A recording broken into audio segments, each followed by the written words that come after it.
आषाढ special मी बनवलेल्या होत्या तिखट भाकरी. तर ना आत्ता चालू आहे आखाड महिना. आता आमच्या इकडं आषाढ महिन्याला महिना म्हणतात. आता बऱ्याच ठिकाणी आखाड म्हणतात.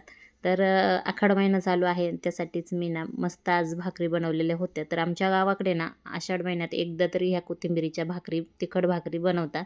तसंच भोपळ्याच्या गोड घाऱ्या, त्यानंतर कापण्या पिठाच्या, असं वेगवेगळं काय काय बनवलं जातं. तर मी आज बनवल्या होत्या तिखट भाकरी, ज्या की मला खूप आवडतात आणि बनवायला पण खूप सोप्या आहे. तर याची फुल रेसिपी जर पाहिजे असेल तर मी लाँग व्हिडिओमध्ये टाकलेली आहे.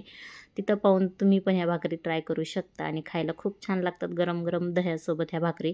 तर ना आषाढ महिन्यामध्ये ना पहिल्यांदा नवीन लग्न झालेल्या नवरीला माहेरी पाठवायचे आणि म्हणायचे की नवऱ्याचं तोंड पाहायचं नाही म्हणून माहेरी पाठवायचे. आता त्यामागचं काय लॉजिक आहे ते मला माहीत नाही. पण माझं नवीन लग्न झालं तेव्हा मी आषाढ महिन्यात गेले होते आणि डायरेक्ट श्रावणपाठीच घेऊन आलेले होते. आणि गावाकडे अजूनही नवीन लग्न झालेल्या नवरीला ना 8 दिवसासाठी तरी ना आषाढ महिन्यात माहेरी पाठवतात. 8 दिवसासाठी नाही तर 2-3 दिवसासाठी तरी माहेरी पाठवतातच. गावाकडे अजूनही ही पद्धत चालू आहे. पण आता बरेच जण कामानिमित्त शहरांमध्ये राहतात, त्यामुळं काही पाळलं जात नसेल. गावाकडे अजूनही अशी पद्धत आहे आणि आमच्या गावाकडे ज्या पद्धती आहेत त्या मी तुम्हाला सांगितल्या. तर तुमच्या गावाकडे काय पद्धती असतात ते मला कमेंटमध्ये सांगा. तुमच्या इकडं आषाढ स्पेशल काय काय बनवलं जातं ते पण कमेंट करा. भेटूया पुढच्या व्हिडिओमध्ये. तोपर्यंत बाय.